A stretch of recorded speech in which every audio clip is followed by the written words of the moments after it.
Hey everyone, welcome to the first lesson in our speed building lesson series.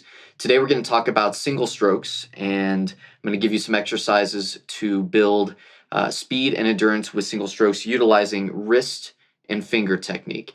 Some of this is going to be a little bit familiar if you've already gone through the technique lesson series, but these exercises are specifically designed to build your speed and build your endurance. So if you're not familiar with wrist and finger control, the techniques involved there. If you have any questions about that, you'll want to go back to the technique series.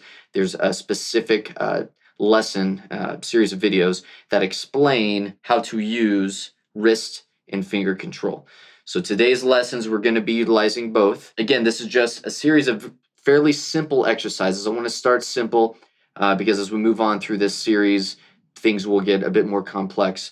But we're just going to do some basic exercises that you can use as a warm-up. You can use in your practice session at any point to build your speed and endurance. This is great. You just set a tempo and play through. You can play through all these exercises. You can just pick one.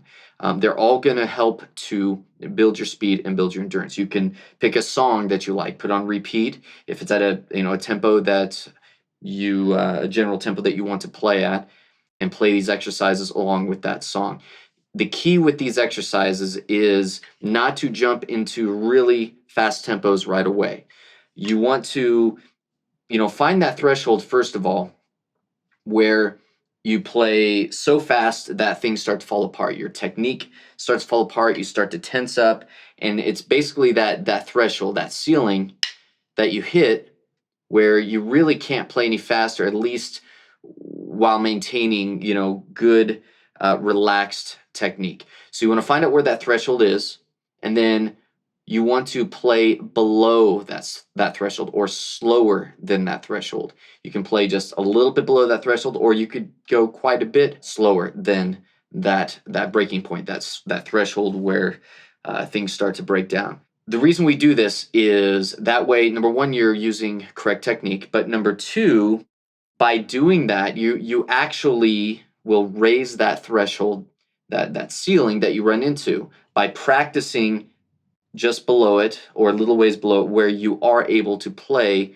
correctly and relaxed. You build endurance there, and what happens is that threshold will slowly, over time, move up. So then when you do try to go faster, that threshold is higher than it was before. And so as you do that over time, you keep increasing that breaking point, which means right below that breaking point, you're able to play at faster tempos. So that's how, in my practicing over the years, that's how I have been able to slowly increase my speed. It didn't happen by going above that threshold and just playing fast right away. It's not going to work that way. It takes time. So you need to be patient, play at tempos that you're able to do comfortably. Now you do want to push yourself. The purpose of this lesson series is to increase your speed. So you do want to push yourself, but practice at a tempo where you are able to execute things properly. And then, slowly push yourself so that you are getting to that point where maybe things are about to break down, but you're still able to maintain that control. We're going to play the duple exercises at 140 beats per minute and all of the triplet exercises at 100 beats per minute. Another thing to keep in mind is I want you to go through these exercises and practice them with wrist control only and with finger control only. All right. I want you to practice both of those techniques, because as you're, depending on what you're playing, depending on the speed and whatever you may be doing, you need to be able to utilize both techniques. You want to be able to make the choice to use either technique in different situations. And so you want to practice both techniques with these exercises. Now, there are some of these exercises I actually specify that you use wrist and finger in specific places. So for those exercises, go ahead and just follow the notation. But if it's just normal sticking, I want you to practice this with both wrist and finger control.